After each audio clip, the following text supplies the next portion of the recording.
like to go through the answers again. So I'm sharing my screen, and so far 22 of you have done the polling questions, and now 26. So I think it's more than enough in order to go through all of them. So the first question is related to the LVA, the low value acquisition session that we went through yesterday. From the or conceptually, what's an LVA? A shopping cart, a requisition, a purchase order, or a fund pre-commitment. Okay, the correct answer will be a PO, as we saw yesterday. LVA is a transaction that is performed initially by one specific role, which is the LVA acquisitioner. This person basically is creating a fund commitment, which is a PO, from the scratch, without even creating a shopping cart beforehand, right? So it's a PO, and I think that most of you, as you can see in the pie chart, 92% of you responded well to that question. It's not a requisition. It's a requisition. It's maybe conceptually, or maybe the word conceptual shouldn't be over there in case that it was tricky. But that it's because you're requesting service, you're requesting materials. So, but eventually, what we were trying to look for, the answer we were trying to look for is a PO, right? So we understand that it's a PO as a document, right? Instead of a concept, from the document point of view, it's a PO rather than a shopping cart, okay? Second question was related to the selection of the vendors for LVAs. It's important that all of them, the vendors, are selected at the PO creation, okay, at the time of the LVA creation. Remember that sometimes we encounter situations where we have to create an LVA and there is no vendor available from the list of official vendors in our entity or in the mission, pre-approved vendors or with contract in place. But we ought to create that BP number. We have to request that BP number creation before we move on in the creation of the LVA. Because if we do not have the BP created, it's one of the mandatory fields, as you could see in the LVA, we will not be able to go forward. Okay, so the vendors must be selected. On the contrary, if we are going through let's say a regular procurement process in the shopping cart, sometimes the vendor is not selected because there is no contract in place, so we can still carry on with the requisition, right? But on the contrary, the LVA, from the LVA point of view, we do have to have the vendor selected. Most of you, I think, just got it right. Third question, does an LVA have to be approved? Yes, without no exceptions. So no exceptions whatsoever, they have to be approved. Do you have some other answers like no, it's automatically approved or depending on the quantity? But obviously this is a document that once approved will consume budget right away, and it consume budget from the commitment from the fund commitment point of view. It's very important that it's certified, as we said yesterday, by or approved by through a workflow, because eventually we're going to deduct budget from our money from our budget. So it's important that there is a workflow in place and this document is approved. So an LVA has always to be approved, and there is no automatic approval in process whatsoever. Fourth question, an LVA is from the budget point of view. As we said, it's a commitment of funds. Okay, some of you put all of the above. It's not a pre-commitment of funds. When we raise a shopping cart and that shopping cart is certified, then we are creating, or in the system it's created, a pre-commitment of funds, but only from the shopping cart perspective. Then when that shopping cart is converted into a PO and that PO is approved, then there is a commitment of funds, right? But as we are going to start directly, as you saw in the question number 1, from the PO perspective, once that PO is approved, we are committing funds right away. So an LVA from the budget point of view, it's a commitment of funds. And last, related to the inbound delivery document, we have to select the correct statement below. Well, the first one, it's, well, let me just see the whole,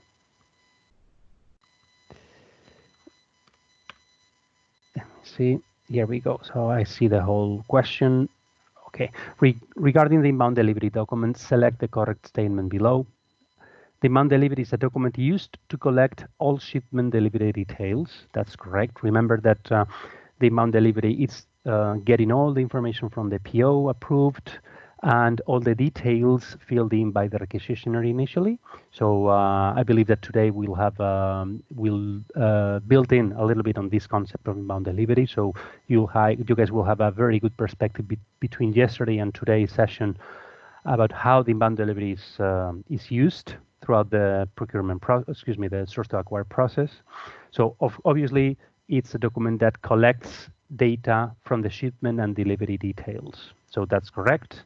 Second, it's a living log document, which is updated as delivery and shipping information becomes available and there's changes. Yes, it's a document that it's constantly updated by the inbound coordinator with the dates of the delivery and some documentation that might be subject to be attached into the inbound delivery document. So it's a living document as well.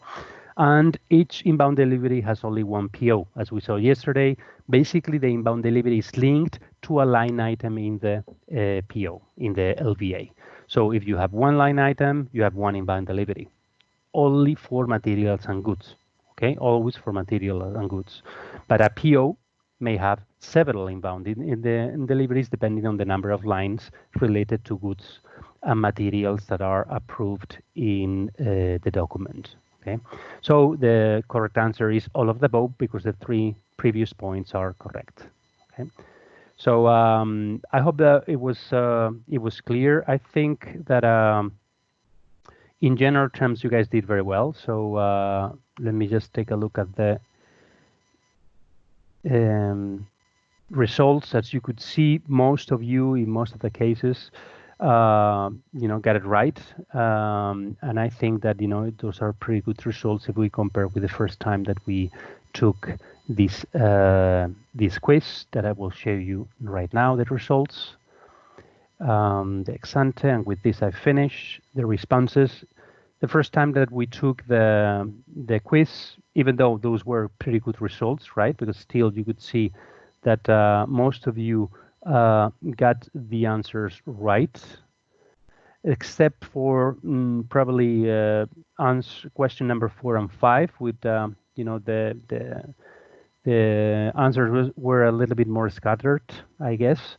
But still, conceptually, you were already acquainted with the topic. So I'm glad that at least the second round went even better, and we had a good evaluation from yesterday's demo. So I thank you guys for your attention, and then I will hand it over to Brian. Thank you. Thank you, Daniel. Thank you for that. And I see that the results look quite better. I'm glad that you also brought back the inbound delivery topic, because that's what we're going to start with today. Okay, so today, day 5, we're basically going to go over the let's say the process of receiving goods right into our inventory, whether it's physically or virtually, and of course using the inbound delivery document. And also we're going to spend some time understanding the impact now of some transactions in the inbound delivery document with TM. Remember TM from day 2. We will spend some time looking at the packing.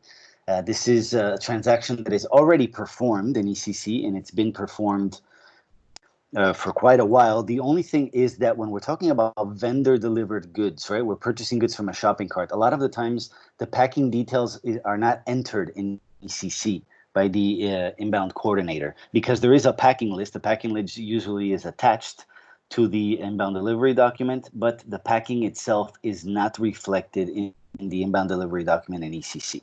And that has an impact now downstream, okay, with TM especially. So we're going to focus some time on that. So before we start, and I'm sorry that you guys had already one polling this morning, but you're going to have a second one right now. All right, we're going to start with that. And I want you to pay special attention to the questions and answers, because those are going to be the main topics of today's session. All right, so I'm going to share right now in the chat the link to this new poll, these new 5 polling questions. And I'm also going to share my screen so we can take a look at them together here. So we're basically, this is what you should be seeing. Source to acquire LPE day 5. Yep, we see that. Okay, perfect.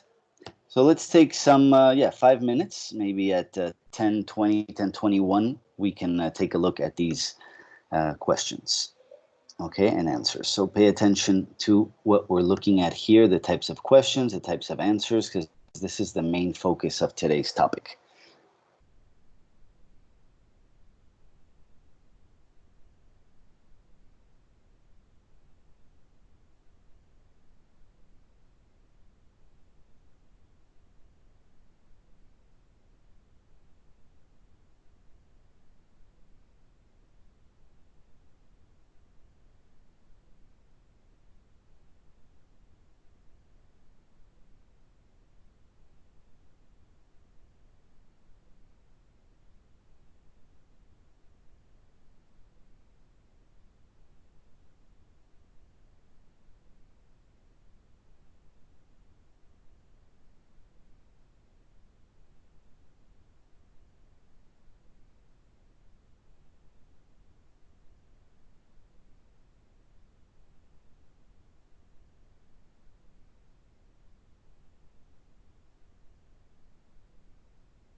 Okay, let's take one more minute, and then I'll take a look at the answers.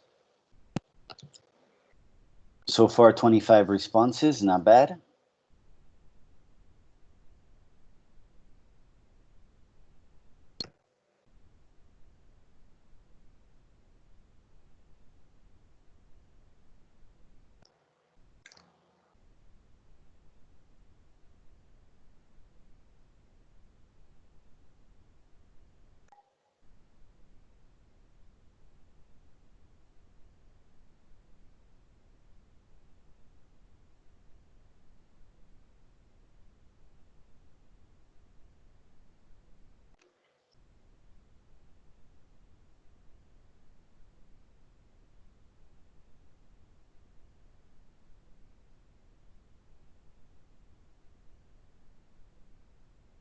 And I think that's more than enough time. So if you guys are still taking the polling questions, please go on. I'm just going to take a quick look at what the answers look like. So 30 responses, not bad at all, judging by the fact that we're at 36 attendees right now, so that's really good. Thanks for taking your time to do this. Let's focus not on the answers per se, but on the main topics. Okay, so we see there's 5 questions. We're talking about integration elements, again, very important during this session, ECC and TM, and we're also talking about integration elements here during packing, right? We're mentioning packaging materials, Incoterms, handling units, delivery dates. Okay, these should all be familiar, or at least a little bit familiar from day 2 already. We did talk about some of these. Today we're going to be focusing on one specifically, okay, which would be the correct answer for this one. I'll look at that later. Number 2, physical goods receipts. So we're going to be jumping into ECC and looking into the transactions to receive goods into inventory through the physical goods receipt.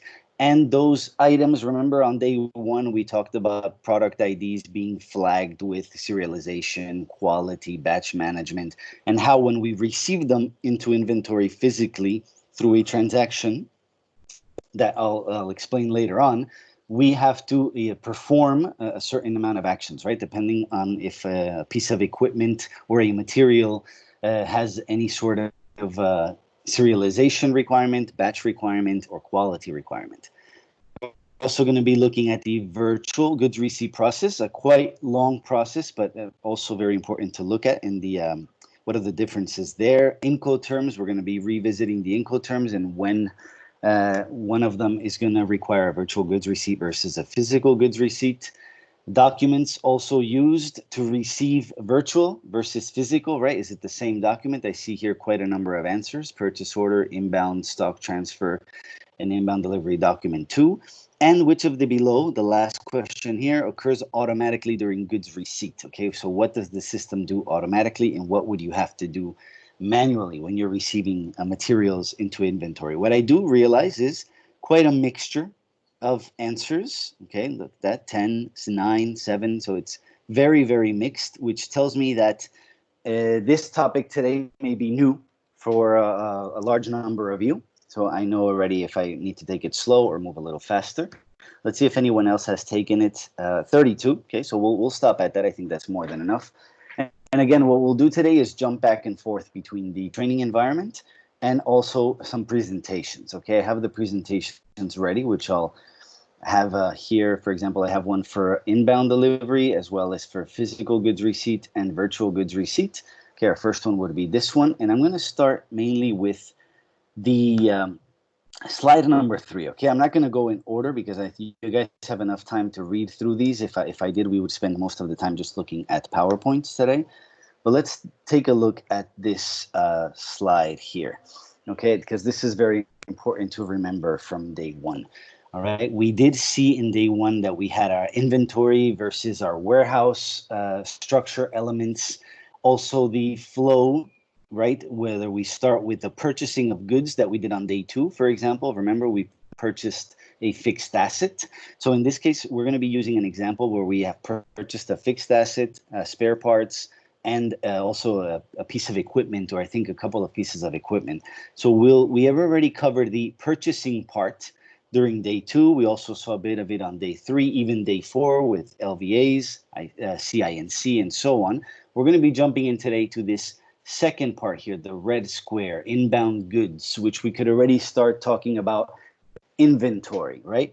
The virtual goods receipt, physical goods receipt, and receiving the goods, and what's the process for each one of them. We see 2 columns here. Column on the left would reflect the steps to follow when we're receiving goods virtually, okay, and the steps to follow when we're receiving goods physically. We see there's a lot less to do when we're receiving goods physically. So basically, the main difference between the two, for those of you who are new to this, and again, sorry for those of you who do this on a daily basis, right, we'd say, are we receiving the goods at final destination? Okay, so we're talking about a certain number of Incoterms. So even from the moment when we raise a shopping cart, remember again on day 2, integration elements, not only with TM, but also with inventory management, we were talking about Incoterms a lot. So let's say we selected a product ID from a contract that is established that has a DAP Incoterm. What that means is that the vendor is responsible for transporting the goods all the way to the entity, right? The mission, the final location. In this particular case, we'd be talking about a physical goods receipt because the UN becomes responsible for these goods at the point, at the final destination. So we basically receive the goods from the vendor and we go through the RNI process, which we would be talking about this column here on the right, versus the column on the left if we're talking about virtual goods receipt. And to quickly understand and to simply explain the virtual goods receipt, we'd be talking about goods that are purchased with an Incoterm that requires a handover location, right? So a handover from the vendor side of the goods and then a freight forwarder picking up those goods and transporting them for the rest of the way. Whether we're talking about picking them up from the factory or at the port in a point of origin or at the port at point of destination. Okay, so at a virtual goods receipt means that at some point we are taking the goods from the owner. And when I'm saying we are taking is we are becoming responsible for these goods, okay, at a certain point. And this point is called a handover location. And usually the UN uses a freight forwarder to transport the goods and receive them into inventory. And that's when we would be talking about virtual goods receipt. Okay, so that's mainly the difference between when we would proceed with a physical goods receipt versus a virtual goods receipt. And I want you to understand that that occurs already from the raising of the shopping cart. And it's also, sorry, Daniel, you were going to jump in? Yes, I see some of the comments in the chat. If you could Mm-hmm. please enlarge a little bit the slide so we can read the small boxes, that would be great. Sure. Hold on, because If I'm possible. going to go over these little by little, but it's going to be difficult in presentation mode. Let me see if I can do it through here. Don't worry, because you guys will receive these. Now it's too big here. Hold on one second. And you'll be able to look at these step by step. Okay, we're gonna be performing these steps in the exercise. Thing is, sorry guys, if I don't think I can more than it is here. Okay, sorry about that, but I can explain the steps now, and I'll go through them one by one with the cover page, the exercise, and so on. Okay, this is just what I want you to focus on mainly is actually the big picture here, right? The purchasing versus the inventory versus the warehouse, okay? And we can envision it like this in like 3 different stages. And we're not going to be really focusing on the last part. Yes, does somebody want to speak up? Okay, maybe the mic was just unmuted. All right, the last section here would also be considered inventory, but we're not going to be covering that. Okay, so let's start diving into the process, okay? Without going through the slides in this presentation, I'm going to go directly into the system, and we're going to start with the inbound delivery document, right? That's the first thing I want to focus on today. And is there a question already? Maybe that's why people are unmuting themselves. If there is, guys, let me know. There's nothing yet on the chat, Okay. Brian, so I'll let you know if there's anything. Thank you. All right, so I'll move on. And I'll just keep going at any time. If there are questions or you feel the need to stop me before I jump into something else, Saida, just speak up. Okay? Yeah, sure. Danny was, thank you very much. I was about to do that. Thanks, Danny. Just shared the graph that you referred to in your PowerPoints. He shared that via the chat. But apart from that, nothing Okay. to mention. Thank you. Thank you very much. So let's take a look. I want to first jump into the training environment here for a couple of inbound delivery documents that we were looking at on the first or second day, I believe, just because I believe that there we will be able to see the true impact of the packing, right? So we're going to start with the inbound delivery document. We're going to be pulling the report that we saw yesterday, VL06I, okay? And we're going to take a look at those inbound delivery documents. And one of the first things I want to focus on is the packing of this inbound delivery. Reflecting the packing in the inbound delivery document of the goods that we're going to be receiving. Okay, so in this case, I'm going to go through the same steps and the same process that we've gone through in the past few days to view the list of inbound deliveries. So you guys should be familiar with this T code. Again, it's the VL06I, the one I'm writing here at the top. This is the T code that we're looking at now on screen. And I'm going to manually add my inbound delivery document numbers here, just because I know these are two, I believe. Sorry. And I'm going to take a look at these here first, if the system lets me. Okay, now it's a bit delayed. Okay, I'm looking at 6.8, and the last one is 3.6. Or actually maybe 3.4. Here, let's go with these. So I'm adding 3 different inbound delivery numbers here, and I'm going to run my report only for those 3. Remember, I'm using the multiple selections here to add more than 1 inbound delivery number to get my results from. But even though you only see 1 number here, the fact that you have the arrow with the green square below it tells you that there's more information. And once you click on it, you can see exactly what you're looking for. So I'm just pulling the report on these inbound deliveries right here, which we have 3.4, 6.8, 7.5. We have 3 different inbound deliveries. We can see some information related to it. Actually, 2 of them have the Incoterms defined here, FCA Dubai, DAP Minusma Bamako. We have the vendor number and the name of the vendor. Okay, 3 different vendors for these goods that we're receiving. Also the PO delivery date and the actual delivery date that was added to these PO's shopping carts. Okay, remember the delivery date was added already at shopping cart point. So all this information we're getting here was already stated at the point of raising the shopping cart. Okay, and we know that at least for these 2, I'm going to just select one of them. I'm going to go with the FCA one, for example, which is supposed to be delivered on the 10th, 28th, so October 28th, 2019. So again, this is old, but I want to use one of these old inbound delivery documents just to play around with the packing so you guys can see what's done, how it's done, and what impact it has in TM. Okay, so I'm going to double click on this second line here. We're going to view that this inbound has only 1 material, which is the armored ambulance. So remember again, back to day 2, we raised the shopping cart for goods. In this case, this is a fixed asset. It's an ambulance. Okay, so remember that we weren't selecting the order as direct material because it's a fixed asset, and we didn't do that because then we had the option to create the asset master record, but still we're telling the system that this is going to be received into inventory, right? Now you see there is no line for freight services because again, remember now the freight line is added in a separate shopping cart, okay? Adding the SOW document to that freight shopping cart. But we're only doing this for freight services, okay? All other services, there's a different story. Freight services need to be raised in a separate shopping cart. The goods in one and the freight services in another. We have our material here, and I can already see, remember that TM status tab that we looked at on day 2? We clicked on it and we navigated to this document flow button, and we saw that we had a bunch of documents that were automatically generated from that inbound that had an impact in TM. Now, we're not going to be looking at these documents and learning about them, but I do want to make special attention to this packing view button here. Okay, packing has to be performed in the inbound delivery document for a planner.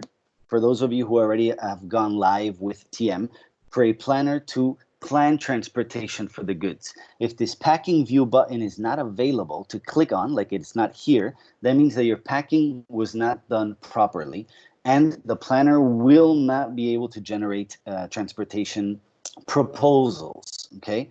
And will not be able, again, to raise the shopping cart for freight because there won't be an SOW, all right? So this packing view button needs to be available. And to have that available, you need to make sure that you perform your packing correctly. Now, one thing that is important about packing, we do have a vendor list. So all we're doing is we're just telling the system, hey, this is the packing information that the vendor is giving us. We're not making things up. Okay, we're just simply telling the system what the vendor is telling us that the packaging details are. And to do so, okay, first I'm going to make sure that this is in edit mode. Now, I know that this is in the past, so we may have an issue that the packing button doesn't become available anyway, but the steps are still going to be the correct ones. Okay, we'll try to do this later on and the other environment, but I want to do it on this one because this is the environment that is linked directly with TM. So for the packing, if we select the line, in this case, or we don't even have to select the line really, but I want you to know what exactly it is that we're packing here, the ambulance. We're going to click on the box here for packing. And once we go to the packing window, we can already see from this screen here that there are no packaging materials for this ambulance. This ambulance has not been packed. So in TM, the planner would not be able to continue planning. Now, what other type of impact does this have? Well, we don't have the packaging details for this material. Does it really impact inventory? Not really. You can still receive these goods. You can still put them in the warehouse and put them in a bin eventually without having to add the packing details. But this is becoming a requirement. Now, eventually, entities and the vendors will be working with this system called EDI that eventually, when that goes live and all the vendors are using it, the packaging details will not be necessary. But until then, these are the steps that are required. So to do this, we select the line, and I'll stop here. Anything yet? Maybe at some point I lost someone. Saida, is there anything in the chat? No, nothing on the chat actually, not related to what you are explaining. Just a discussion on the importance of using the right terminology, and then Danny is answering to that when it comes to use the right terminology when we talk about approvers, etc. But nothing linked to what you are explaining actually. Thanks, Brian. Okay. That's it. All right, thank you. So we select the line here for the material, and I'm going to select on the box here for packing. And the system will tell me, should the system search for allowed packing material? In the environment like this one where we have the correct packaging materials, the system should return some packaging materials for me to use, right? And those packaging materials for me to use are the ones that fall under the ZPAM material type, packaging type. So we see we have all these master records: bag, foam, wrap bubble, net cargo, cooler box, pallet drum. We have quite a number of different type of packaging materials: bag, crate, carton, and we can keep scrolling down until we find maybe, for example, the container, because maybe that's where we want to put the vehicle in. But of course, we'd have to select the correct packaging material according to what the vendor is telling us to package it into. And always select one of these materials that does not have, you see the symbols here for this next line. The bag has a symbol before it, just the same thing as the one below it in every other material master record here. Actually, not material master record, but master data that we have here in the packaging material. All this would be erroneous. Remember, also, we reviewed this in the most common errors when raising a shopping cart, right? Selecting the master data that does not have any of these symbols. Okay, so you have to make sure that you always select master data that is clean without symbols, without the exclamation mark, without the old, the word old in it. So this works the same thing for packaging.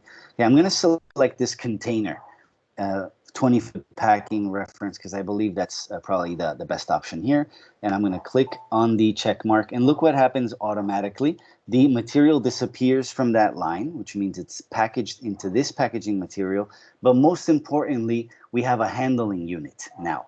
Okay, and this is the one we want to focus on right now. This handling unit that is generated now in ECC is the one that is going to have the repercussions down the line in TM. Okay, so the handling unit is that integration element when we're packing.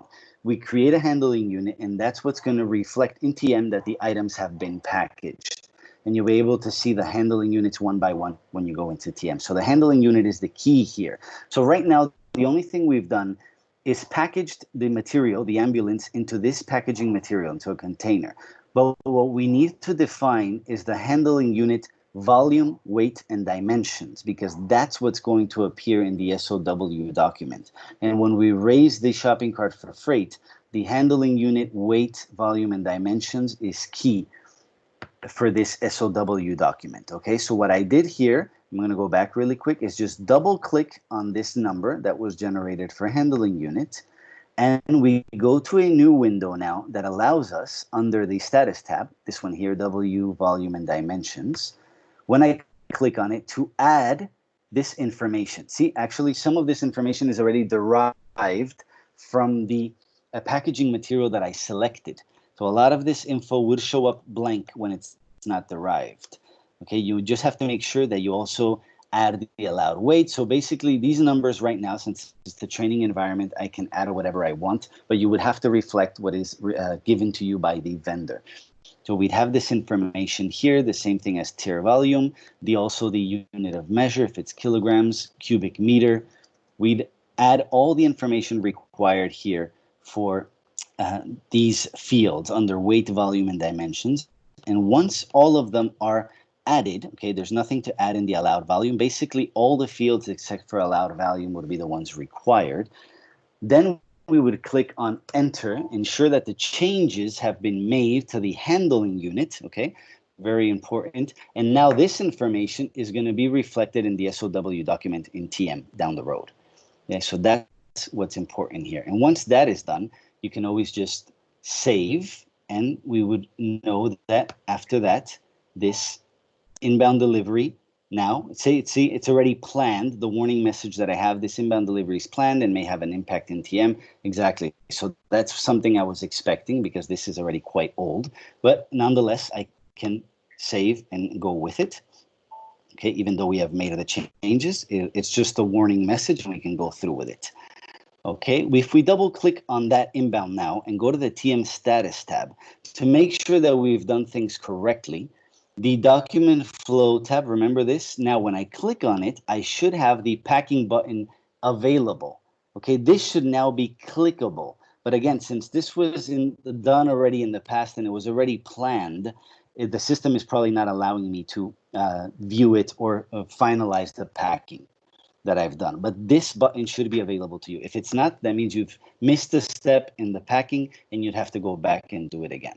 If this is available, that means that the handling unit was created properly and now you have that information in the SOW in TM. So that's probably the critical part of today's session. This is one of the main topics, okay? The handling unit, and that is the integration element between ECC and TM.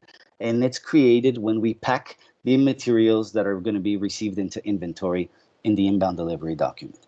Okay, so that's the first one of the key points of today's session, handling unit, all right, and how that one is created. Any questions so far from the handling unit and the packing? No, Brian, I don't see anything on the chat at the moment. Okay, very good. So if that's the case, let me just leave this training environment right now, and I'm going to go to a different training environment where I have my inbounds and POs also ready for me to now receive into inventory. Okay, so first step was just to go over the packing. Now let's start receiving these goods. So if I go back to my PowerPoint presentation and I show you guys from the screen here, remember, and you have this also in the chat, we have basically done the packing, which would be some step in between purchasing and inbound, right? We'd be somewhere in this middle line here. We have not yet started with our physical goods receipt or our virtual goods receipt. All we've done is just add the packing details. There's more things to do to the inbound, like, for example, add the actual goods receipt date, okay, which is what we're going to start doing now with the physical goods receipt. There's a couple of other slides here that I also want to go through just to make sure. You'll see when you receive this PowerPoint presentation, and I don't want to go through it step by step or slide by slide because we're going to do it in the system, and I think it's more important. But things that we need to understand, right? We have a purchase order, and maybe here I can zoom in a bit more, but I think this is already big enough in the screen here to see. We have our purchase order that has generated our inbound delivery document, like Daniel was very correctly saying before, right? We have one PO, but maybe we have 6 inbounds. Why is that? Because each line in my PO has a different Incoterm, has a different delivery date. So each one of those is going to generate a new inbound delivery. So one inbound delivery is linked to maybe one of the items in the purchase order that has an FCA Incoterm. So that particular good or material will have to be received virtually, while another line item, it has a DAP Incoterm. So that one will have to be received physically, okay? So that's why it's important to understand that relationship. It's not directly one-to-one, okay? Not one PO is one inbound. We can have one PO and several inbounds. This inbound delivery document, up until TM and TM going live, was the document that was used to update NECC and to sort of track the goods that were being transported. So it was basically the tracking was occurring by adding the bill of lading information, by adding the freight PO, by adding other data or other attachments, like, for example, the billing docs here. Okay, and that's how we would track transportation in the past in ECC, basically with documents and dates and some bill of lading information that we would add to the inbound delivery document. Now the transportation is tracked in more detail with TM, but the inbound delivery document still plays a big part. The inbound delivery document is also what we're going to need to receive the goods, okay, whether it's physically or virtually. And now this is another point of our topic that we saw in the first polling questions. Physical goods receipt will have one inbound delivery because we only have one document that we're going to be using, that we're going to be adding details to, that we're going to be packing for.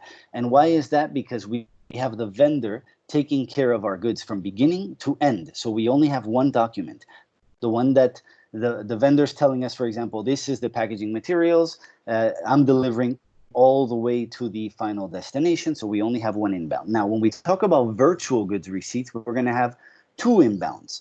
And we can think of that because we also have two people taking care of our goods. Right? We have the vendor from one side and we have the freight forwarder on the other.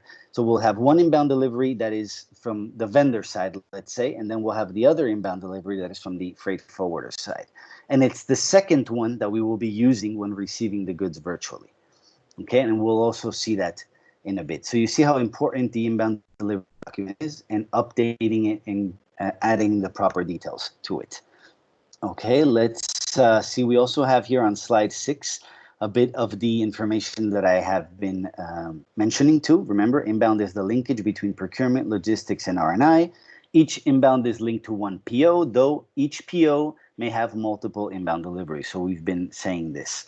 It's a living document, okay, because we keep updating it with information until it is fully received. You see here, after goods receipt is posted for the full quantity in the inbound delivery, it cannot be updated as delivery is considered complete, okay? And also enables receiving locations to plan and organize their workload by running inbound delivery monitoring reports. That's the VL06I report that we've become familiar with already. Some of the fields that we're going to be filling in when we receive virtually and physically are these: making sure that the delivery date is correct, okay, adding the bill of lading, also the plan's good movement. Those are some of the fields that are here in the slide that are going to become very important. We're going to do those now in the system. Same thing with the delivery quantity, the external ID, which is basically the PO, the means of transportation when we require a freight forwarder, and also the transaction ID code here for the inbound delivery too, okay, when we're talking about virtual goods receipt. There's also some slides on the information related to packing and TM, okay, very important, the TM integration, the product weight, volume, and dimension, as we've been talking about. It's not maintained in the material master. We did see one of them that was, okay, but it's not usually maintained. We have several packaging materials, but the one we're using to pack is the one that is called ZPAM, and the packaging materials and packing shall be done manually in the inbound delivery document as per vendor packing list. So we also mentioned that at the beginning. And the weight, volume, and packing information duly updated in the inbound delivery will reflect the correct dimensions of the materials being shipped when the handling unit is created. Again, remember, handling unit is the key element here, the key integration element between ECC and TM that identified that the goods have been packed. One other thing that we'll see also now when we're performing the packing before the physical goods receipt is that the items that need to be batched managed, remember the vaccines, we talked about this on day 1 and a bit more on day 2 as well. These will have to be batch managed before we even do the packing. Okay, that's one of the requirements of the system. And then the slide ends with the vendors being onboarded with EDI, okay? So I don't want you to worry about this as of yet. It's not yet implemented with all vendors. I think up to now we have maybe 5 or 6 vendors that are starting to work with EDI. It's basically a system that automates the information that the vendor provides to the UN, and our documentation will automatically reflect this information from the vendor. So EDI is just a system that will allow us to have a direct update with the vendor's information versus what we have in the system. Okay. Brian, maybe yes. Before continuing, I will interrupt you there. We have 2 questions. The first one is from Claude, but I think Claude is from Peacekeeping Mission, if I'm not mistaken. So he has this very specific question on the shopping cart with the freight. He would like to understand, in most of the missions, they use purchased goods loaded in sea containers, and the sea containers purchased mostly from the freight forwarders. So his question is, sea containers being goods, how this can be processed in this case? Okay, well, that's a very specific scenario, but it's true. I know there are situations where you either lease the container from the freight forwarder, or you're buying it, right? And it's part of the goods too. So I don't know if the question is, so if you have to add it as a good that you're purchasing, you would have to add it to the shopping cart for goods, of course. But if it's the actual container that you're also going to be using to transport your goods in, which is also very common, all you have to do is make sure that that is reflected when you're packing. That's it, okay? But the freight line for service still has to be added, and the shopping cart for the freight still has to be created regardless, because what we're talking about is a service. On the other hand, it was actually a good that we're adding to the shopping cart for goods. I think that's where the question was going. Hopefully I answered that question. I know because it did come up a lot during the training in TM. Thanks. Hope this answered the question. Let me check. Yeah, Claude, please go ahead. I see that you raised your hand. Claude? No. Okay. Yeah. Maybe. Yes.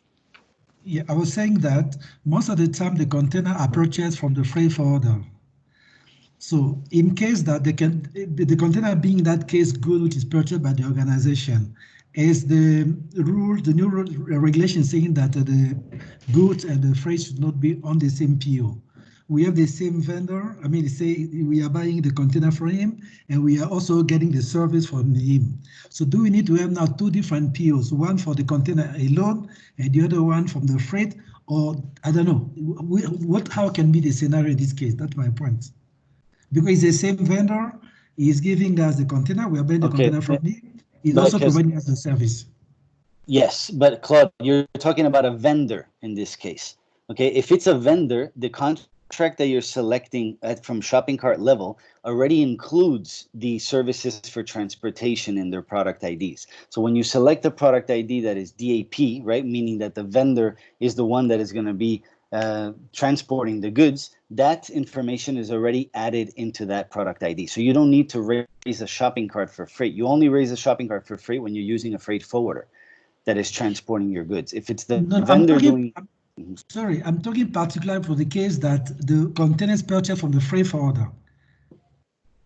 Okay, good, because I was hearing vendor before. All right, so if now you're also using the container from the freight forwarder and purchasing it, okay, that's a specific case, but that would have to be added into the shopping cart that you're creating for freight. Okay, it would be included in the services. Okay, that is very specific, and we'll have to maybe take it offline and talk about that, because it's not going to be a very common case, but it is true that it occurs. But it would have to be done in the shopping cart for freight, the second one. Okay, we're not adding that in the goods. Okay, thank you very much. Then I'll deal because I have some more points, but we can get it offline, as you say. Thank you very much. Yes. Okay. Thank you. Okay, I think as long as what's clear is that the shopping cart for freight is raised when you're using a freight forwarder, that's the key idea. Thanks, Brian. There was another question from Georges, who was asking if you have a PO with 3 different material line items, with the same Incoterm, are there 3 inbound deliveries generated or 1? And Danny has already answered. Thanks, Danny, for that. So 3 different lines, 3 different inbound deliveries. And then Raymond was asking what is EDI stand for. And Sonia has already answered electronic data interchange. Sorry. Thanks, Sonia, for this. Exactly. Thank you, Sonia. Okay, the EDI, electronic data interchange. And then when we're talking about the line items there, just to be sure, if we're talking about the same exact Incoterm and the same delivery dates, you may have just one inbound linked to that PO. But if you have different delivery dates, you'll have different inbounds. You'll see now, I'm going to look for one inbound delivery that I have that I'm going to work with to receive. And there's at least 4 or 5 line items on there. But they're all with the same exact Incoterm. They're all to be transported together, okay? So there's only one inbound. So that needs to be clear. Okay? Delivery dates and Incoterms are going to generate inbound delivery documents. But if they're all the same, then we can have one inbound delivery document because all the goods are being transported together. We'll have only one specification for packing details because everything is part of the same unit. Okay, thank you. That's it for the moment, Brian. Thanks. Okay, thank you, Saida. So it's 10:57. All right. So if you guys agree, maybe now, and if there's no other question, good time for the coffee break. What I'll do is I'll log into the training environment in the meantime. And our next step when we come back from the break is to start receiving goods, right, from physically. Okay. So I'm going to go through the physical goods receipt process, the main steps, okay, up till we receive it to inventory. I'm not going to dive into the warehouse transactions as much because that's not part of the elements of this training, but I'm going to do at least the packaging for the inbound and the physical goods receipt for one of the inbounds. Okay, and I think that we'll have enough time in the next hour to do so. All right, so let's take 5 minutes and come back at 11:04.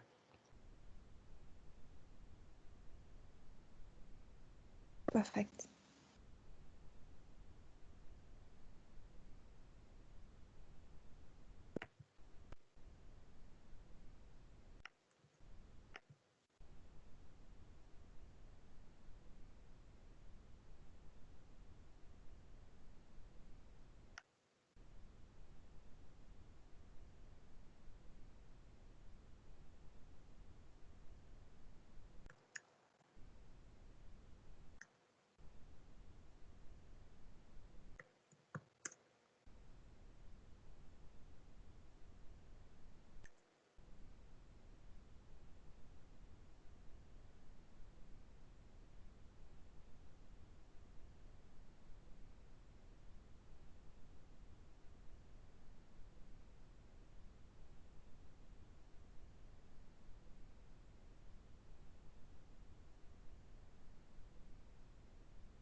Okay, so we're back 11:04, and sharp, because we have a lot to cover in not much time. So we're back to the inbound delivery document list report. Remember, we are still using the VL06I that we are becoming familiar with these few days. And what I'm going to do now that I changed the training environments is add my inbound deliveries that I have in my exercise. Okay, just again, a quick reminder of the exercise that you'll be receiving as well. So to have an idea of this scenario, we're going to be physically receiving these goods that have been purchased or from a shopping cart that has a DAP Incoterm.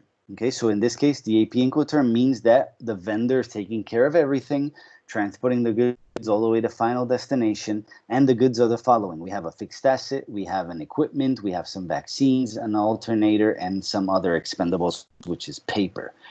Okay, we're going to be receiving them in plant US00, storage location 3241. So all this info has been added from the shopping cart already. That's why, remember, day two, it was so important to add the data correctly.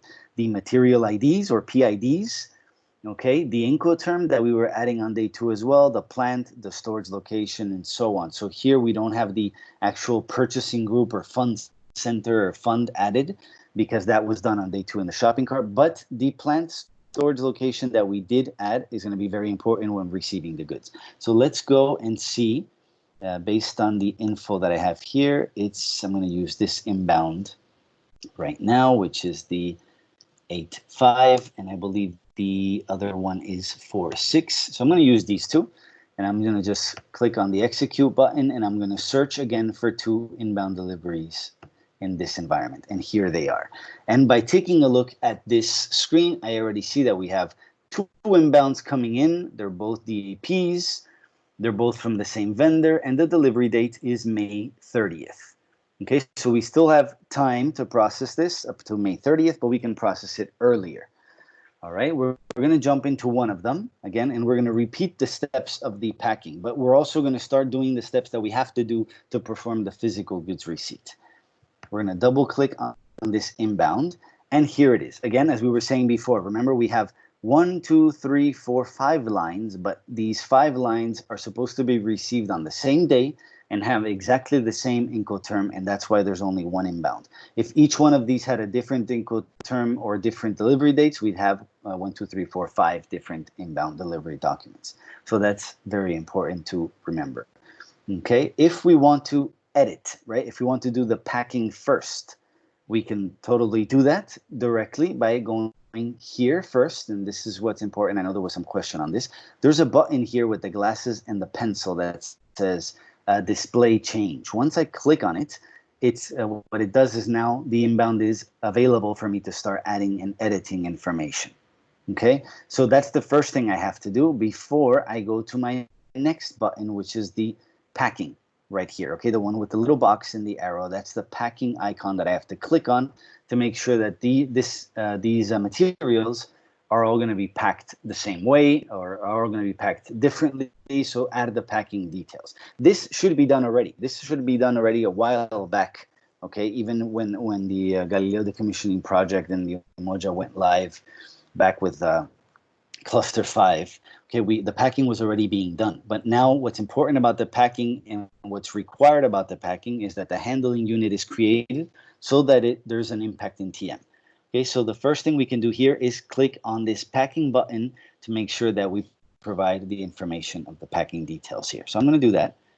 And now look what it tells me. The first thing it says is that you have items that are subject to batch handling. Remember I showed that in the slide at the beginning. One of the slides was talking about the batching. Has to be, so the items that are subject to be batch managed need to have that information provided before we go on, before we go with the packing.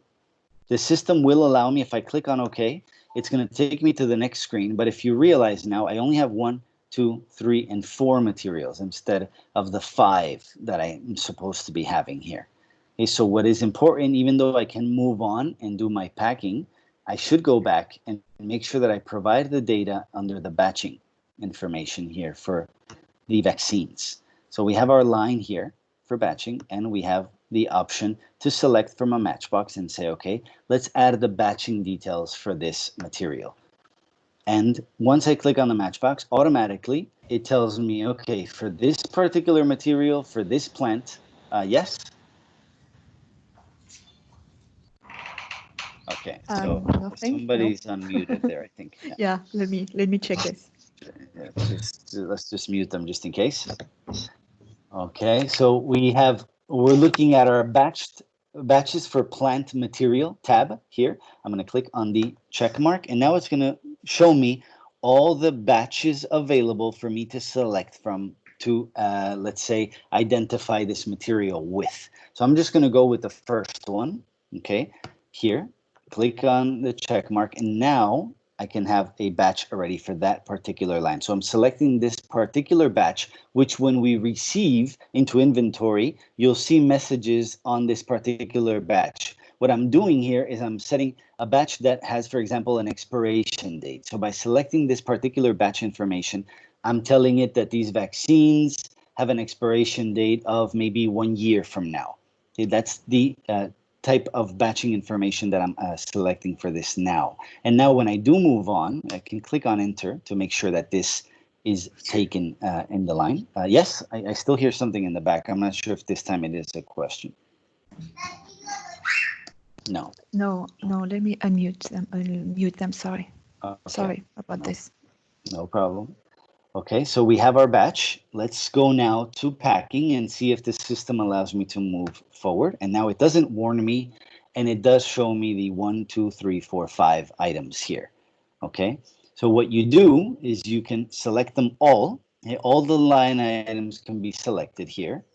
And we're going to say that we want to pack all of these line items with the same packaging material. Again, I'm only going to do this to move forward quicker. There's many ways to do this. You can pack these individually. You can pack these also separating. Instead of 100 vaccines, we can split 5 here, 5 there, 10 here, 10 there. We can do a lot more to this than what I'm doing right now. Okay, we could have an entire I think training on only the inbound delivery document and the things that you can do with the materials that you're receiving here, but we're not going to spend so much time on that, okay? We're just going to select all these lines, click on the pack button here once again to tell the system, give me packaging materials where I can put these materials into.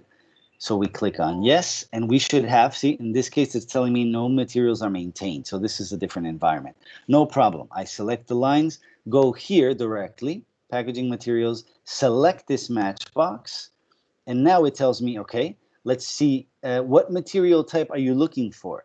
Maybe I don't remember what material type I'm looking for. You can always click on the arrow here, and this arrow is going to allow you to see the types of material, packaging materials that we have.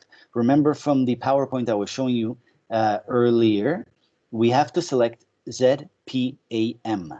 That is the packaging material that is available now in ECC to package our materials and create the handling unit. So this is the type of packaging I want, ZPAM. Once I click on that and click on the execute button, the system will now return to me all the packaging materials available under the material type ZPAM.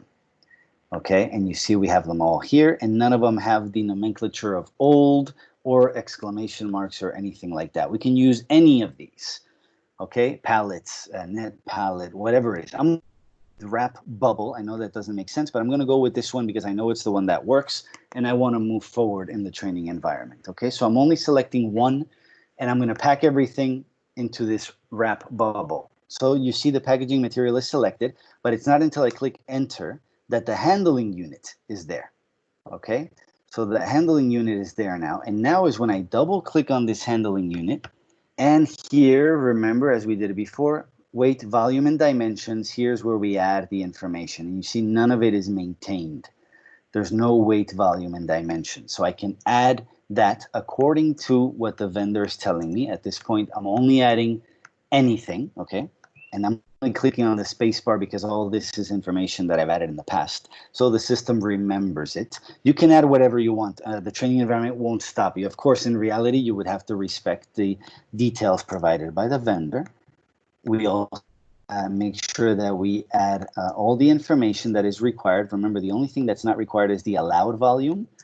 Everything else will allow you to move forward. So here I'm adding dimensions as well. Last part of my dimensions, and also the unit of measure for my dimensions. So I have dimensions, clear, volume, clear, and weight, clear. So now I can click enter. Handling unit was changed, and I can save. All right, so now it tells me your inbound ending in 45 has been saved. The packing has been performed. We should be okay with this. I can click, and if this was the actual training environment that is linked to TM, I would have a TM status tab here that I can click on and check the handling unit was actually created.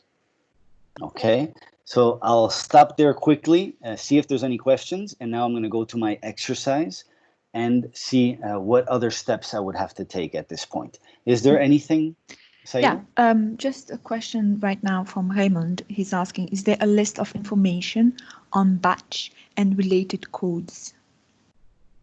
Yes, there is a job aid that will definitely provide you with some details on that. That I believe I have added to the exercise, the body of the exercise here. So this is the exercise, okay, that we're going to forward to you guys. Exercise for day 5, physical goods receipt. You have a list of job aids, how to update the inbound, list of inbounds, packing details, inbound goods. So you have all this information here. User guide, but I did not add the links to the batching per se, but you can find those under the job aid page as well. Okay, there's details on anything to, there's at least 2 or 3 different job aids on what to do when batching. Okay. So let's go on with the exercise. Of course, remember the exercise is going to tell you everything from logging into the system to the T codes to the data that you have to add. So I'm just scrolling down through there. The T code VL34 to generate your own inbounds. And then, of course, the actual information that you should add when performing a physical goods receipt. Okay, so I've done the packing. That's the first thing I've done, which is in the exercise, it would be here like my point 3. What I just did now. First thing I did was pack. My next step would be to add the actual GR date. So that means the actual goods receipt date. I can go back to my physical goods receipt. I can go back to my edit button here and now add my actual GR date. So what that means is that the delivery date was intended for May 30th, but we're actually receiving it today. Okay, we're actually receiving it on the 22nd. Right? And that would be our first step, is to add the actual GR date. This is a physical goods receipt. The day that the goods actually received or arrived was the 22nd and not the 30th. So this is our first step in our physical goods receipt, is to add our actual GR date. Okay, as the exercise shows you there. Also, the exercise tells you what other elements are important when performing the physical goods receipt. And they're telling you to update the shipment tab with shipment information. For example, when the vendor is delivering the goods to you, the vendor should have to provide you with a document called the bill of lading. That is the proof of the delivery of the goods. And we would have to make sure that in the inbound delivery document, we have populated this data as well. Okay, so if we go back to our inbound, we've added our actual GR date. And if I go here to shipment tab, okay, what I will see is more of the same. So where is it that I add the shipment information? Okay, there's 2 options in an inbound. We can see the detailed view, which is the one we're seeing now, which is the mountain with the sun icon here. But there's also a header view for an inbound. If I click on the header view, the view changes. Okay, we have a number of tabs, even more than we had before, and the view changes and the details change as well. Okay, we have processing, we have freight trade, we have shipment, unload, stock placement, and a lot more details. In the exercise, you'll see how it tells you also to go to the header, the hat icon, and add the shipment details there. And what it's telling you is to use this nomenclature to add the bill of lading information. So that's what I'm going to do. I'm going to go back to ECC and add the bill of lading information right there. Okay, everything else is there already. We have our weight. Okay, I don't think the volume has gone through here in the inbound. Maybe there's something that hasn't been done yet correctly. You'd always have to check that, okay, with the packing. Again, if the button packing view is not available. That means your packing wasn't done properly. We have our Incoterms. We have our receiving plant. We even have our warehouse number here too. Okay, we still have the delivery date. The actual delivery date is here in the tab for processing, actual GR, the goods receipt date. So once we have that, we can click enter and make sure that we save. And now our inbound has been saved there as well. We can access it again, the one ending in 45. We can go back to the header. We can check our shipment, and we can see that the bill of lading is there. Yeah, that would be one of the updates that we have to perform for the inbound delivery document. We can also attach documents, okay, by using this feature here. Okay, this button up top, we just simply click on it and follow the steps to attach. It doesn't work in the training environment, but it does work in production. And that's where we can attach the bill of lading document or any other legal document that we may need to attach to the inbound delivery. Okay. In our exercise, basically, that would be our last step before we perform the physical goods receipt into inventory. Okay, so that's our last step for the inbound. Quite easy. What have we done? Quick review, and then we'll go to questions. We first went into the inbound delivery and we packed, right? We went to the icon and we said, okay, let's pack this. We have our packaging material here. We even have our handling unit. We can see the handling unit here as well. Okay, and we double clicked on it and we made sure that we had our volume, weight, and dimensions. Okay, that's the first step that we had. Second step was to add the actual goods receipt date, which is the 22nd of May. We did that as well. And the third step was to go to the header and add the shipment information here under the shipment tab, the bill of lading, okay, for the vendor. All right, so that's my last step. My inbound is set and ready to now go into the Migo transaction in the system and receive these goods physically. Okay, remember that batched managed materials require to have the information linked to batching before we perform the packing. If not, those vaccines will not be considered packed. And again, when we're planning transportation for the goods, our vaccines will not show as part of the shipment. Okay, they'll be lost in the shipment.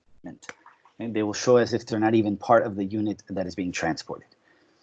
Okay, so that's my last step as the inbound coordinator, as my cover page indicates. Okay, I was logging in as the inbound coordinator. Now I would have to log in as the receiving user. You can follow the steps using the body of the exercise, or in the same cover page, you have a summary of T-codes and also roles that are involved. Okay, now I'm going to go to my Migo T-code, and I have to be the receiving user to receive these goods. I've already done my 3 steps for the inbound. I searched for my inbound, I updated my inbound, and I packed it. Now I'm jumping into the Migo transaction to receive them physically. Okay, anything at this point? I'll log out of the system, and in the meantime, if there's anything going on, guys, let me know. Mm-hmm. Just to start with, a comment from Claude, who's saying the BL or AWB updated, while this could be also important at that stage. But I think that's what you've done, right? You updated, how did you call it? The BL? The bill of lading? Yes. Uh-huh. Okay, so yes, right here. Mm-hmm. So that is highlighting that it is important. Javier had just posted now that in case of vaccine, and considering we are buying locally and in cost recovery, are we supposed to do packing batch in the inbound delivery, or is it not relevant for good receipt since it does not imply TM nor in Incoterms? Okay, so let's see. Packing, the thing with packing, even if you're not going live with TM, packing should still be done regardless. Okay, packing is just a way of indicating in the system how the vendor has detailed that the goods have to be packed. Now, people do not, and I mean people, let's say in some missions or some inbound coordinators, don't reflect those packing details. All they do is they just attach the document with the packing details in the inbound, and you're good to go. Okay, so if you did that, eventually, well, you would be doing the process as a lot of missions or entities are doing it nowadays. They don't pack, and it doesn't affect the process of receiving the goods. Okay, packing is just a way of reflecting those details in the inbound, in ECC, in the inbound delivery document. And it also has the impact in TM if you're live with TM. If you're not live with TM, packing won't matter. The planners won't receive anything because, of course, they won't even be using TM, and the system will allow you to move on regardless. Okay, I hope that's... Yeah. Thanks, Brian. Another question from Raymond on the packing. The information entered in packing and handling, will it be available in the asset master record? The information added in the packing. Okay, that's a good question. I don't think so.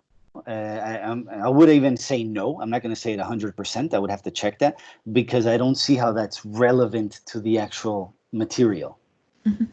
I think Raymond raised his hand. Please go ahead, Raymond. Yes, hi, thank you. What my question was referring to, because you entered the weight and some dimensions. So this is why I was asking if it's a master, if it's an asset, would it be also visible in the master record? And I guess this is only for the handling and not related to the asset itself, right? Exactly, that's the point. It's related to the handling, and it's information provided for a freight forwarder to understand the weight, volume, and dimensions of the goods they're transporting. Okay, thank you very much. You're very welcome. All right, thanks, Saida. Yeah, that's it. There's no additional questions. Okay, very good. So I will now jump into the Amigo transaction, okay? And I'm going to log in as the receiving user, which actually is the same user I was using before, so I could have just stayed in the system. But it's a good way to understand that this is a different role performing this transaction. So let's now use our very popular transaction, MIGO, okay, MIGO, when we're receiving goods into inventory. So I'm going to click on this transaction now, and I'm going to also go back to my PowerPoint presentation, inbound delivery, just because this is very important to visualize. And I'm going to go back here. Okay, I'm going to also make this into presentation mode, and let's see this again. Okay, so where am I right now? Okay, we remember, I'm using the pen here. Remember that the packing occurred somewhere around here, okay? And it was influenced by the shopping cart. And then once we performed our packing, what we're doing is we're impacting the next step of the process. Now, the virtual goods receipt of, let's say, an X-ray machine and the physical goods receipt, okay, when we receive into inventory, that is coming now. But what we did with updating the inbound delivery document and so on, we would still not be thinking of inventory, right? Inventory structure elements. The inventory structure elements are coming in right now with MIGO. So MIGO transaction is something we would be doing that would fall under, if you want to visualize it, somewhere right here. Okay, we have our inbound delivery documents. We have updated both of them, and now we have to receive them into inventory. And then again, inventory is just a place in the system. We then eventually have to physically receive them into our warehouse. Okay, and warehouse and inventory go hand by hand. So whatever it is that we're going to do here in our inventory location, we eventually will have to perform here so that our books reflect the correct amount. Okay, so we are jumping from purchasing to inbound goods to inventory and eventually end up in warehouse. Okay, I'm going to exit that screen, go back to our ECC transaction, and this is what MIGO looks like. So to receive goods, MIGO is used for tons of other transactions. Okay, so you're a little more familiar with this. Give you a quick overview.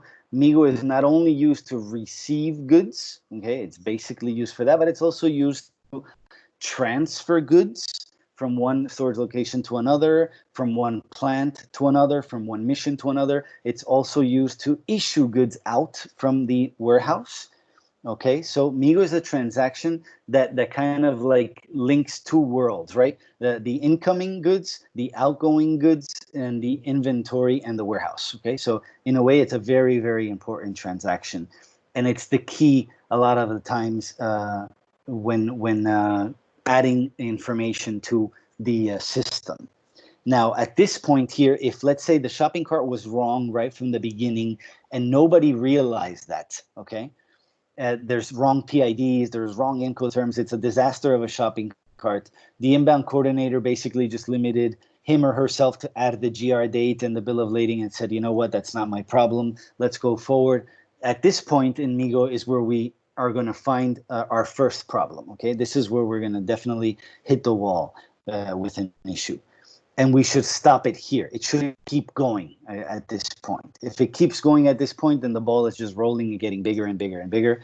And who knows down the road with submissions, the amount of problem that you may be causing at this point. So everybody has the responsibility to check what they're doing, whether it's a shopping cart, whether you're a buyer reviewing the shopping cart in the Incoterms, whether you're the inbound coordinator, or whether you're now the receiving user. Everyone has the responsibility to make sure that everything is correct before it's received into inventory. Okay, so here we have a set of options to select from a drop-down. Okay, we have our goods receipt, or we have many more.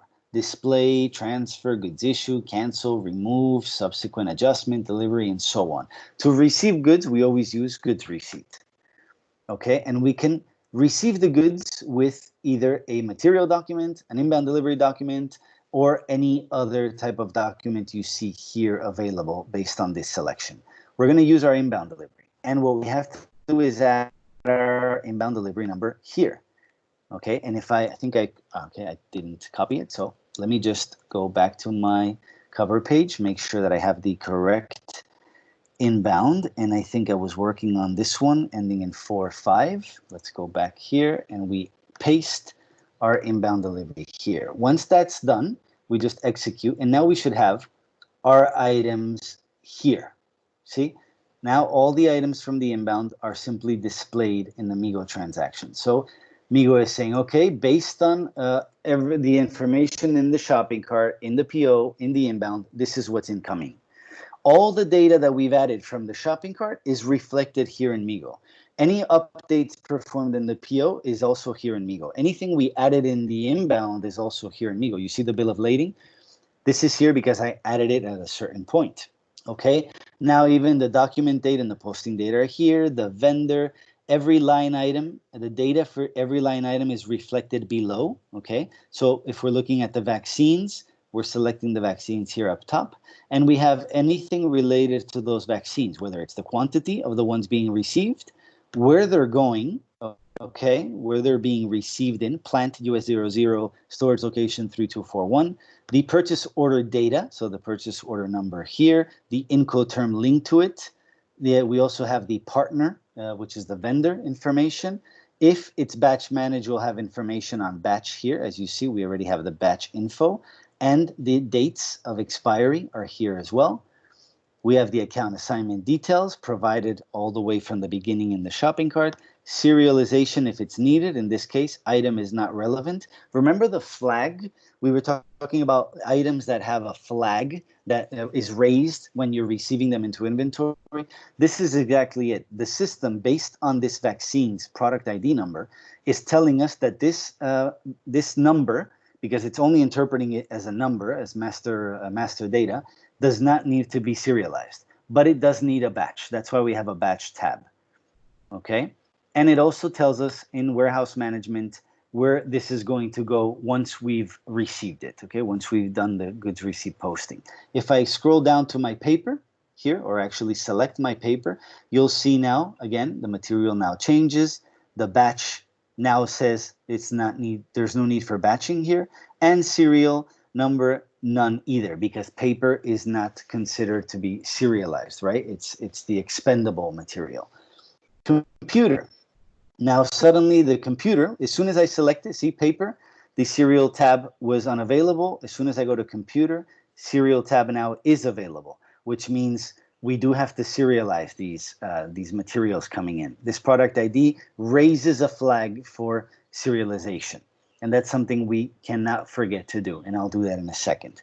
And batching, it tells us right away there's no need to batch manage this.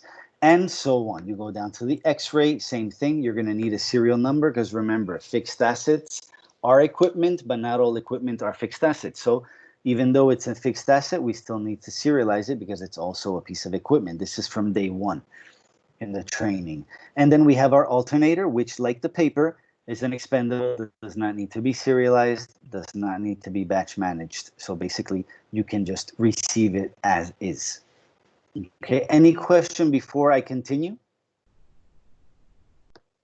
No question at the moment. Okay, thank you very much, Saida. So when you guys do receive the exercise, okay, you'll have the steps to perform in Migo. As you see here, we'll tell you step by step, line by line, how to manage them in the system and what to do at each point.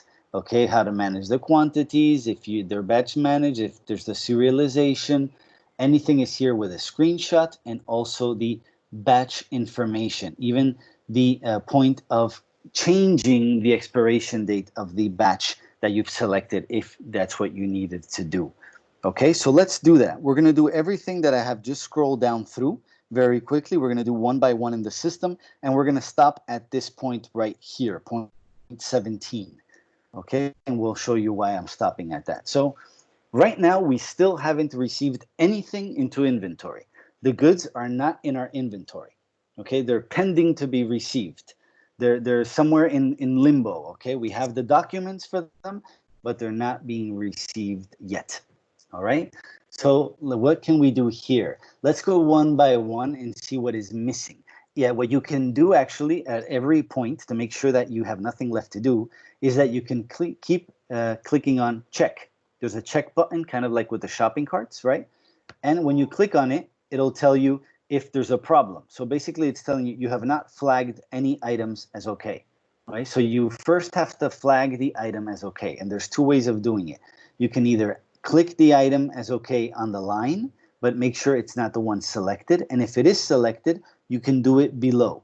Right here, we make sure that we're looking at the vaccines, okay, same line that is selected up here, and we're clicking on item okay. If I say item okay here, I can always uncheck it, okay, not a problem. Now I can click on check, and it'll tell me, wait a minute, maybe there's something to do. These are only warning messages about the batch material.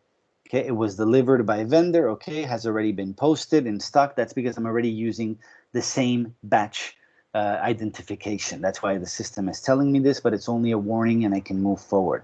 So I know that at least for my first line, I'm pretty much good to go.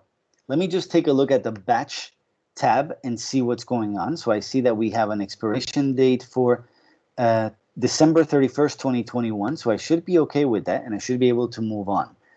Let's go with our paper and do the same thing. Now with paper, I see that I have not to manage batching. I have no serial numbers to manage. Let's see if there's anything else to do here. Maybe let's just click on the item OK, and let's click on check once again. And it'll tell me still just mentioning the batch that has already been posted in stock because I'm using the same exact number once again. Okay, good. I can move on to my computer. You see how the green light now shows on their paper? That tells you that that's good to go and to be received. I still have a warning on their vaccine. Let's see what the computer tells me. Computer, I'm going to say item OK, and I'm going to check. And now I should have a warning, see? And this is a red warning that tells me serial numbers. You need to serialize this material, this product ID, this whatever it is that is coming into the system is raising a flag, and it's telling me something needs to be done. Okay, that's when we talk about flagging in the system. So let's do that. Let's go to our serial number tab here. And what we do is simply check on the create serial numbers automatically. Okay, so the system will create a serial number for this computer. What this does is now we're going to have a creation of an equipment record for this computer that's going to link the serial number to the material ID. So our serial number is going to be what we call the equipment number in the system that is going to be directly linked to this material number for the computer desktop, which I believe it should show here. So this number here, 15005107, is the material number, which is the product ID. But once I serialize it, it's going to become my equipment number. Okay, it'll be linked to that material number. So that's what's important about adding the serialization here. I have to do the same thing for my X-ray. Okay, my X-ray below is also a piece of equipment, so I also have to serialize it automatically. And basically, I think that's it from that point. We don't need to batch manage it, okay? And the last but not least is my alternator, which it seems I have nothing left to do. No serialization, no batching. Okay, now I'm only going to click on all the items. You see all the items that are okayed so far. The only one I didn't okay was the X-ray, and now the alternator I can okay directly from here. So now all my line items are okayed, and now I can check again. And now the system will tell me if anything is missing. The only thing I have is a warning message for the batched managed material. Okay, very good. So that's good enough for me. I can now proceed. I have all green lights, and I can post this. This would be the moment of truth, right? The moment where you post, the system tells you check, and it generates another document that is linked to your shopping cart, to your PO, and to your inbound. This document is the material document. And that's the one that is generated in Umoja when you're receiving goods into inventory.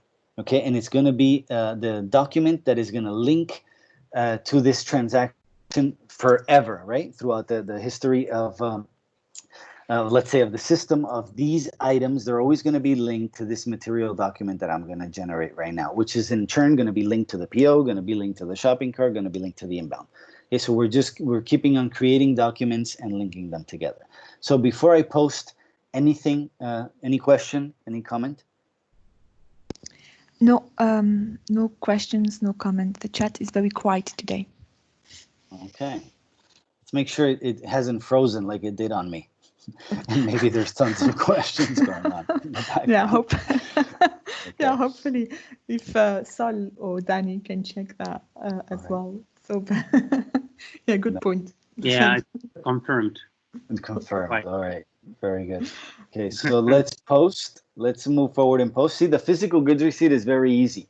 We basically just updated the inbound with the information, right? And once we went into Migo and we just added our inbound delivery document, and we made sure that all the items that were supposed to be serialized are serialized, batch managed are batch managed, and so on.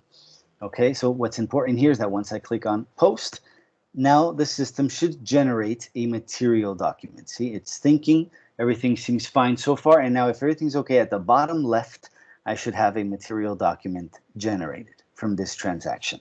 And now eventually what that means is these goods are now part of my inventory. Okay, so here we are.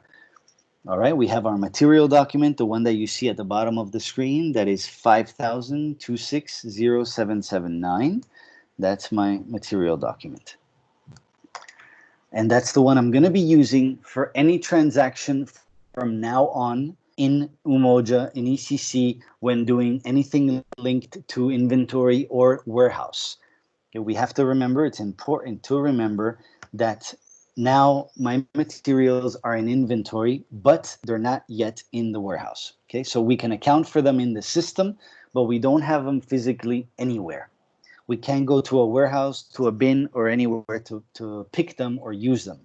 They're somewhere in a limbo area. It's kind of like if you know that you're going to receive goods from Amazon and you're at home and you have them there and you know that you have, I don't know, 5 computers coming over from Amazon. They're in your system. They've already charged you for them, but they're not physically in your home yet. Okay, so here we go. We take note of this material document number. And what we can do now is we can continue just a little bit more to check and see how now we would still have to go through the warehouse, or we can start performing the virtual goods receipt and maybe then do both transactions in the warehouse simultaneously this afternoon. The only thing is that I know this afternoon we also wanted to spend time with reporting. We wanted to spend time maybe with a little more of the, I think quite enough with the reporting, but Daniel, correct me if I'm wrong, if an hour is enough, maybe we can go through the transaction completely. It also depends on you guys, and if you want me to repeat anything, since we still have 15 minutes, we can manage that with physical goods received. Yes, Daniel, sorry. Yeah, thank you for bringing it up, because I was in a call now as you were speaking with the VA developers. Apparently, there is a problem with one of the reports that I wanted to show, the PO analysis area. So that unfortunately we will not able to show this afternoon. But there is another one. Actually, it's very linked to what you're explaining right now, which is how to monitor all the goods received, all the inbound deliveries, all the material documents by POs, even by shopping carts. So it's a brand linking report. I'm working on the demo, so we can show that along with some of the T codes for PO that I did share yesterday in the chat, which is a bunch of 6-7 that are quite handy to go through and understand, what's in which situation should we use one or the other. So if we have time, we will be able to go through some of them along with one report in BI. So yes, 1 hour, 15 minutes will be more than enough.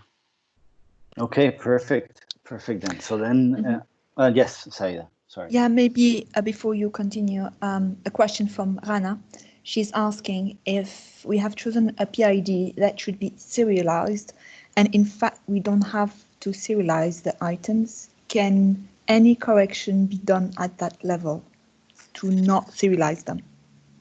Does that make sense? Good. Yeah, okay. It makes a whole lot of sense. It's one of the key issues of PIRO, right? And the things that we've been dealing with since Umoja, since the Galileo decommissioning project, right?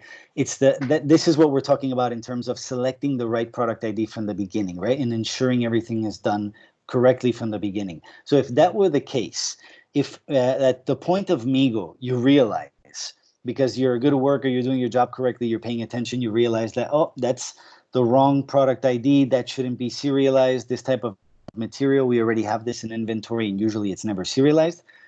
At that point, we have a problem because we have to backtrack all the way from the beginning.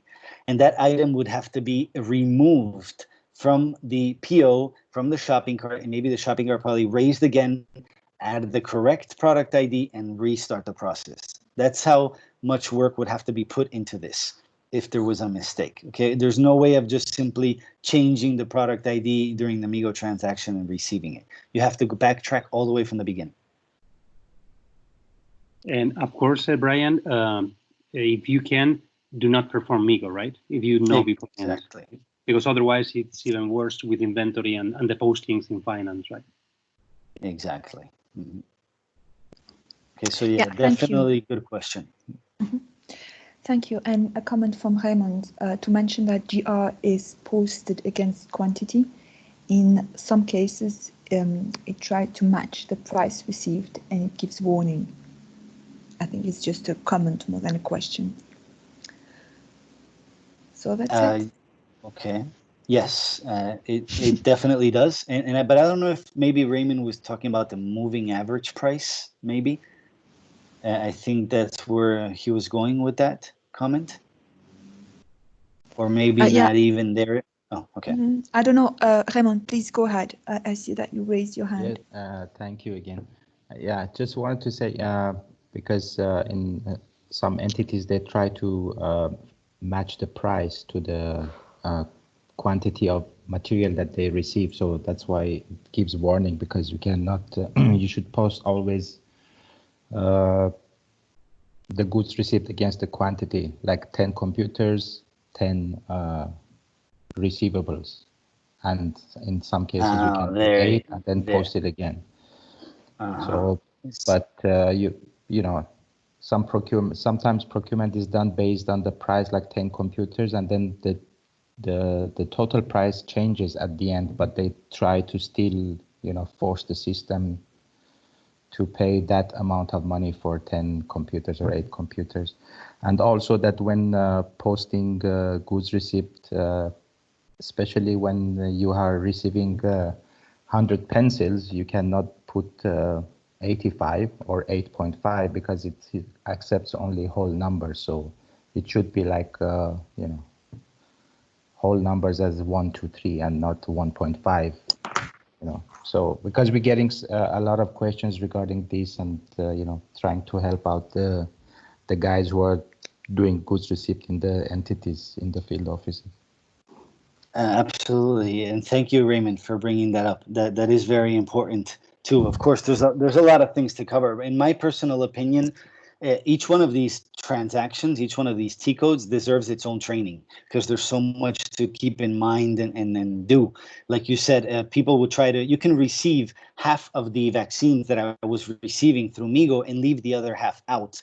Okay, you can try to, like you're saying, it was funny that you said, or funny, or should I say interesting, that people try to tamper with the system to pay less for the items being received at some point. That is very interesting to know.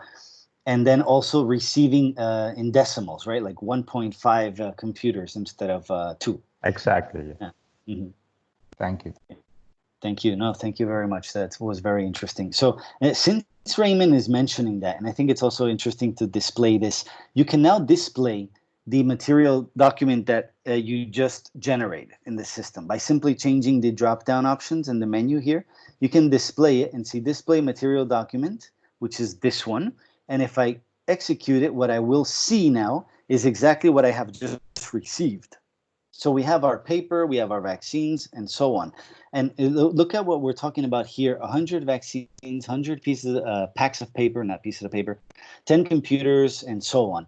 So if I had received only 50 of these vaccines and only maybe 50 of these packs of paper, 1 computer, the rest of these goods are still there in the inbound delivery, but they're not received into inventory. Now, let's say I go on vacation and I come back 3 weeks later between R&R and whatever it is. I have been away for a month. There's no way I'm ever going to remember what goods are still pending to be received into the system. So there's also a T code that is very interesting for you guys to keep in mind. And here I'm going to open a new session here. Is ME2K. Okay, ME2K, and it's in the PowerPoints that I'm going to share with you as well. All right, I'm going to write it here again. ME2K is a T code that is going to allow you to understand if there's anything pending to be received still, even if it's partially. Okay, so we have a list of fields that we can fill in to make sure that we've tell the system, okay, well, I want to know if there are any purchasing documents pending to be received for the plant US00, and I'm going to stick with this one. Maybe we can even be more specific and add more information if we want to. We can, if we see here, we have the delivery date, we can add that there too. Even the vendor, the supplying plant, we can go with the material. We can go with tons of more info that we have here. I'm just going to go with the plant, maybe because I want to get as many results as possible. If I execute this T code with just this basic information, let's see what it looks like. At least the account assignment object. Sorry. Yes, Daniel. Yeah, I was going to say, if you put code center there 10.0.0.02, you will receive the Okay. You have to, at least to put code center. Mm-hmm. See, what's funny, even with us doing these transactions all the time, usually when a field is required in Umoja, you should have like a little check mark inside the field, and you know you can't move forward until that field is filled in. But some of the T codes don't have it, like this one. But nonetheless, when you run the report, it'll give you a warning message. So I'm going to run it with this cost center, the one that Daniel was just mentioning, and let's run that and see what we have now. Okay, and maybe this is also not the best way to see the report. And this is something I think we mentioned. We may not have spent that much time on this, but I want to go back here, because you can change the way you view some of these reports. This, to me, is not the best way to see this report. We can always go back. And to do that, we can change here the scope of list. Okay, we have the best option here, which to me is not the best. But anyway, we click on the matchbox, and we can now make a change and select any other type of display that we would like to choose from. And let's just choose this one, ALV, not LVA, since we're working on that lately. And let me select that one. Cost center disappeared, so let me just make sure I put that back in. And let me run it like this and see how the results change now in my report. And to me, this works a lot better. This is a lot cleaner. I understand what I'm looking at, okay, like this. So, okay, very quickly go back, remember, change your scope of list. Make sure that you either add it manually or select it from the matchbox, add your plant, add your cost center, or simply add a cost center, run this report. And now what we're seeing in this report is anything linked to a purchasing document that is in itself linked to a cost center, linked to a vendor, linked to a material that you can see here as well. All these materials, I'm going to keep scrolling. That's either right here. These are the columns I want to focus on. Okay, still to be delivered and still to be invoiced. Okay, so we have the option to understand if we have received the goods yet or not. So we would see those that have an amount, okay, would still be pending to be delivered. You see that the scrolling is very, very tiny here.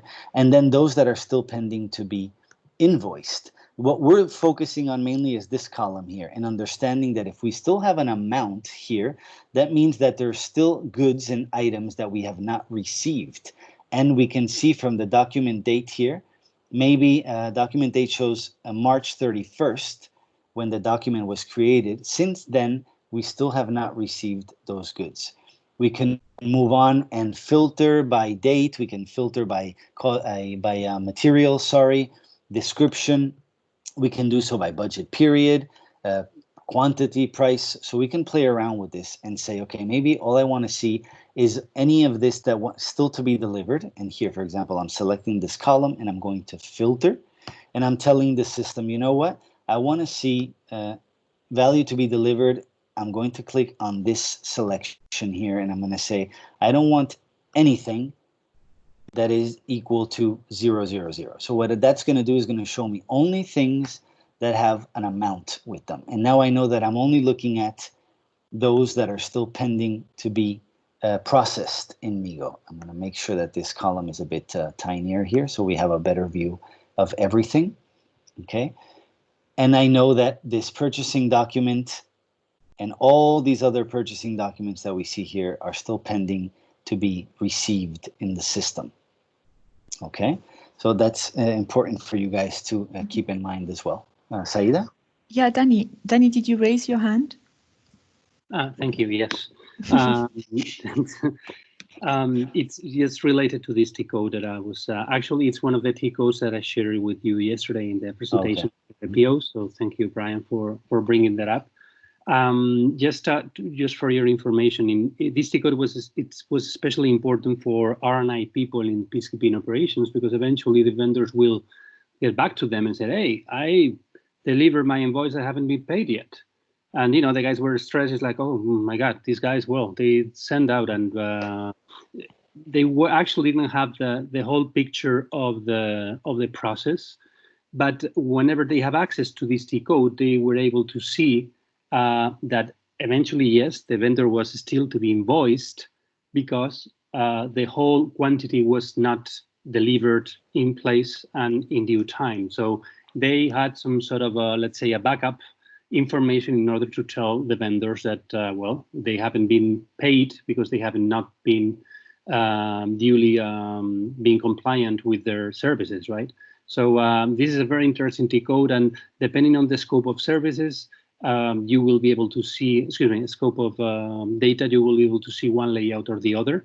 Remember that ME2N, the one that I showed yesterday, it's very similar to this one. So I think that keep these ones in mind in case that, especially for the R&I people and people performing the goods received. I think it's a very good one. Over to you, Brian. Thank you, Daniel. And you don't have to raise your hand, Daniel, anytime you want to speak up. But it's funny that you're using it. Anything else from the students? We're at 11:57. It's a good time for questions. I think this is, linking everything that we do in the past few days. Daniel showed you guys this T-code. I'm showing it to you again. Daniel used it for one purpose. I'm using it for another purpose.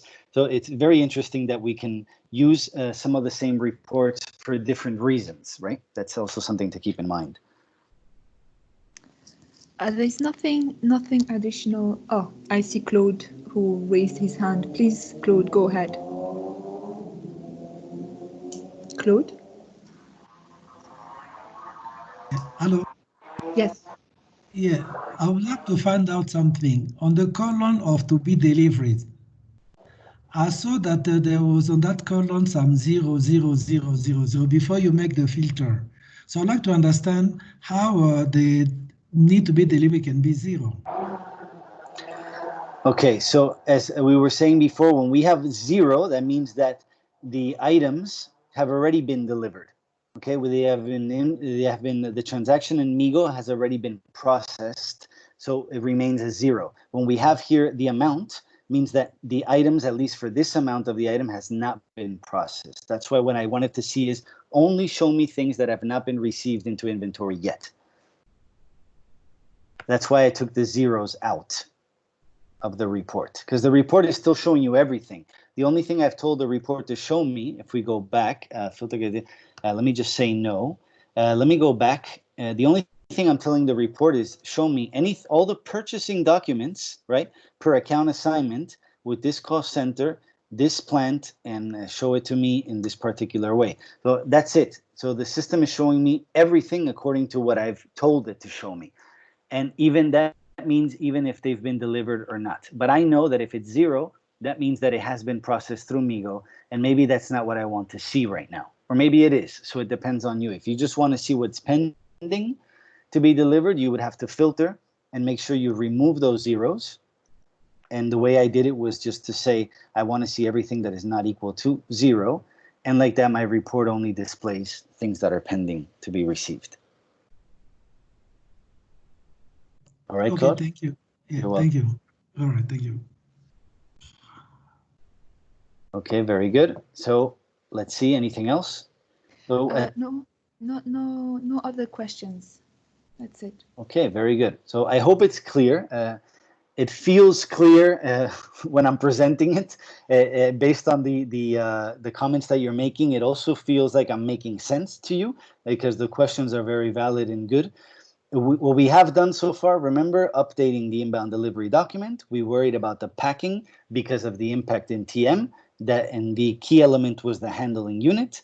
We also remember that we're talking about Incoterms as being a key element as well. If we have a DAP Incoterm, the system reacts in one way. If we have another FCA Incoterm, the system reacts in a different way. So all the way from the shopping cart, the product IDs that we added, the Incoterms that we added, the delivery date that we added, is going to have a downstream impact into your inbound and into the receipt of goods, whether it's virtual, whether it's physical, whether an item is serialized, whether it's batch managed, or so on. So those are always things to keep in mind when we're talking about goods being received into inventory. This day 5 is a continuation of day 2, all right? And also day 5 in itself would deserve an entire training. But I want you to understand those integration elements that we've been talking about since day 1, moved on to day 2. Even Daniel was mentioning some of them with the LVA yesterday. I'm not mentioning CINC because it's a different story, okay? We're going through a different process with the service entry sheet, and contracts is way before all of this. But anything that we have been discussing about selecting product IDs, adding product IDs, receiving into inventory, we now today can see the downstream impact of all of that. Okay, and I'm going to cut it there. This afternoon, when we jump in, we can do the virtual goods receipt portion of things. And now I'm not doing the warehouse elements because really I don't want to confuse you with warehouse processes. If we do have some leftover time, maybe we can jump into it and see it if you're interested. But I think stopping at inventory is more than enough. Okay, so if we were looking at the steps, we basically stopped right here, which is inventory management. Okay, we haven't arrived to the warehouse management transactions. All right, so I'll stop there and let me go to Teams and see if anything's going on. No, there's no comment or question pending. So maybe Danny, if you do not mind sharing the link for the evaluation of this morning session. Okay. Or I don't know if Brian, you want to share the quiz before. It's very much up to you. I would like to share the polling questions after, in the afternoon session, after we do the virtual goods receipt, because a lot of the questions were linked to that. Perfect. So then maybe we can share the link for the evaluation now. Yes, thank you. Thank Thanks, you. Daniel. Thank you, guys. So please, everyone, take 5 minutes to fill in the survey for this morning session. Thank you guys for participating. Very good questions. If anything comes up, ask it in the afternoon, okay? The afternoon session is still related to this, so we can get back to it. I'm going to stop sharing my screen, and I'm also going to stop the recording right now.